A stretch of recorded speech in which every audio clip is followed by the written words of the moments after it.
कि जो पार्टी का कार्यक्रम 11 मई से शुरू हो रहा है, उसके 3 महत्वपूर्ण बिंदु हैं। तीनों ही नीतीश कुमार जी से जुड़ा हुआ है।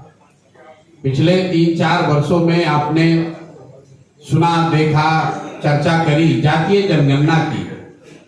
तो जिस जातीय जनगणना का रिजल्ट 2 अक्टूबर 2023 में आया, 7 नवंबर 2023 को विधानसभा के पटल पर रखा गया। 24 नवंबर 2023 को नीतीश बाबू ने घोषणा की कि जातीय जनगणना के आधार पर करीब करीब 94 लाख परिवार, जिनको पिछले 25-30 साल में विकास की यात्रा में जो लोग छूट गए हैं, उन परिवारों को 2 लाख रुपए प्रति परिवार के दर से मदद दी जाएगी। ये घोषणा नीतीश बाबू ने विधानसभा में की, उनके ट्विटर के हैंडल पर भी है, आप लोगों को भी पता है। उसके बाद 2 बजट बीत गया, अभी तक किसी को 1 रुपया भी नहीं मिला। उस पर सरकार ने कोई चर्चा नहीं की। कई बार जब हम लोग बिहार में घूमते हैं, लोग कहते हैं कि नालंदा में बहुत काम हुआ है, तो इसलिए मैंने तय किया कि भाई जो 2 लाख रुपया उनको प्रति परिवार देना है, कल्याण बिगहा नीतीश, नालंदा भी नहीं, कल्याण बिगहा नीतीश बाबू के गांव चलकर देखें कि क्या किसी को 2 लाख रुपया मिला है कि नहीं। तो 11 मई को मैं आऊंगा और कल्याण बिगहा से इसकी शुरुआत करूंगा। दूसरा उस आंदोलन का बिंदु है कि 2006 में नीतीश बाबू ने दलित महादलित का अलग अलग एक योजना उन्होंने घोषित।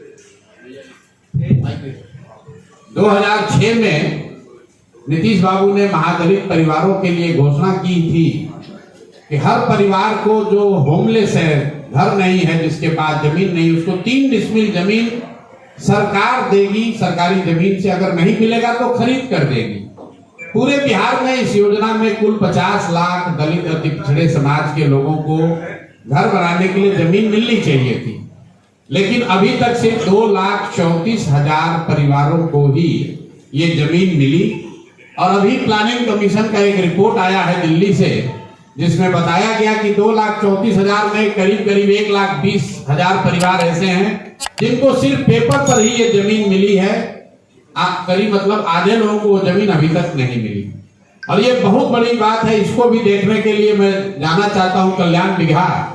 ये सिर्फ सरकारी आंकड़ों की बात है कि सही में जमीन पर नीतीश बाबू के अपने गांव में भी दलित परिवारों को जमीन मिला है कि नहीं, इसलिए देखने के लिए भी कल्याण बिगहा जाएंगे। तीसरा आंदोलन का मुद्दा है कि यहाँ भूमि सर्वे हो रहा है, नालंदा में भी हो रहा है। पूरे राज्य में लोग त्राही कर रहे हैं।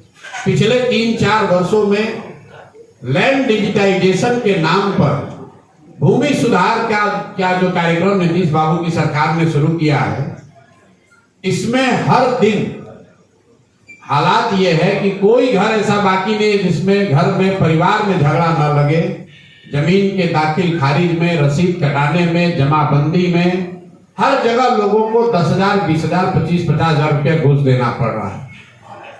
हालात ये है कि आप लोग तो पत्रकार हैं, रोज देखते होंगे कि बिहार सरकार में राजस्व विभाग जो है वो उनके जनता से धन उगाही का सबसे बड़ा सोर्स बन गया है।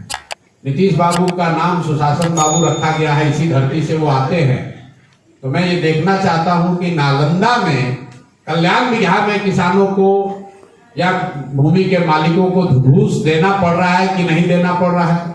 यहाँ रसीद क्या बिना घूस के कट रहा है, क्योंकि लोग बताते हैं, जब मैं नीतीश जी के साथ था तो ये देखता भी था कि नालंदा के हर मामले को चीफ मिनिस्टर के ऑफिस से देखा जाता है।